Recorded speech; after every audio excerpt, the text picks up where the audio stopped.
দেখলে তো তখন আমি মাল নিয়ে এসেছি।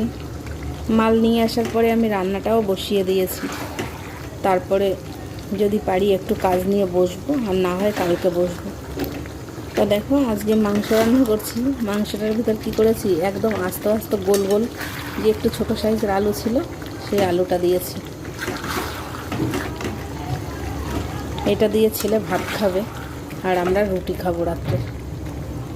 এই দেখো, এই যে ছেলের ভাত হয়ে গেছে ছেলের জন্য, আর আমাদের জন্য তো এই যে আটা মাখা আছে, রুটি করে নেব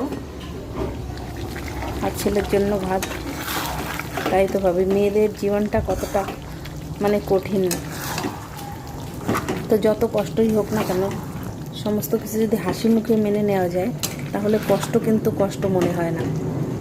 এইমাত্র দেখলে তো মাল নিয়ে এসেছি। সারাদিনই বলতে গেলে প্রায় কাজের ভেতরেই ছিলাম। কাজ বাজ কমপ্লিট করে কারখানায় মাল নিয়ে গেছি। মাল দিয়ে তারপর আবার অন্য আরেকটা জায়গা থেকে বোর্ড কাটিং নিয়ে এসে ঘরে রেখে তারপরে ভাবছি কি আগে মাংসটা রান্না করে রাখি, আর ছেলের জন্য ভাতটাও করে নিলাম। এখন যেহেতু 8:30 বেজে গেছে, ও 9:30টার দিকে খেয়ে নেয়, সেই জন্য রান্নাটা করে নিই। রান্নাবান্না করার পরে আমি একটু বাইরে যাব, একটু প্রচণ্ড গরম করে, একটু বাইরে থেকে একটু হাওয়া খেয়ে আসবো, হাওয়া খেতে যাব।